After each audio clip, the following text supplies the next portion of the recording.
بسم اللہ الرحمن الرحیم كنتم خير أمة أخرجت للناس تأمرون بالمعروف وتنهون عن المنكر وتؤمنون بالله.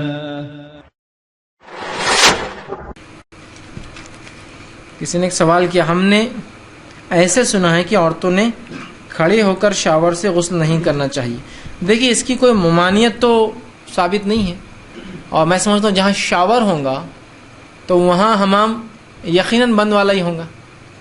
فقہ کے اندر جو باتیں آپ پڑھتے ہیں کہ حمام میں عورت کھڑے رہ کر وہ نہ کرے یہ نہ کرے، اس کی وجہ یہ ہے کہ اس زمانے میں جب یہ فقہ لکھا جا رہا تو اکثر مسلمان اتنے مالدار نہیں تھے کہ اپنے حمام پہ چھت ڈال سکے. تو صرف حمام بولے تو دیوار ہوتی تھی اونچی والی، سمجھ رہے آپ. اگر کچھ لوگوں کو یہ بات نہیں سمجھ میں آ رہی ہو تو گاؤں میں جا کے حمام دیکھ لے. دروازہ تو ہوتا ہے، چھت نہیں ہوتی حماموں پہ. ٹاٹ رکھی ہوئی، جھاڑ کٹا تو رکھ دیے، اڑ گیا تو اڑ گیا، رہ گیا تو رہ گیا، جلانے کو لگا تو جلا دیے، تو کھلا ہوتا ہے. تو مرد تو کھڑے رہ کے نہائے تو امکان ہے کوئی دیکھ بھی لے تو مرد کا سطر بہت نیچے چالو ہوتا ہے، تو لہٰذا اگر کوئی دیکھ بھی لے تو کوئی مسئلہ نہیں. لیکن عورت تو مکمل سطر ہے، تو لہٰذا جب وہ نہائیں گی تو ظاہر سے اوپر کھلا ہوگا، تو اس وجہ سے فقہ میں بیٹھ کر نہانا.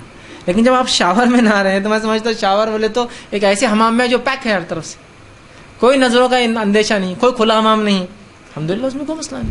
آپ بالکل جو ہے نہا سکتے کھڑے رہ کر، چونکہ اس کی کوئی ممانعت منائی ثابت نہیں ہے. اور طہارت حاصل کرنے میں اگر یہ بہتر طریقہ ہے تو آپ اس کو استعمال کر سکتے. شرعی اعتبار سے میں سمجھتا ہوں اس میں کوئی قباحت موجود نہیں ہے. جی عمر.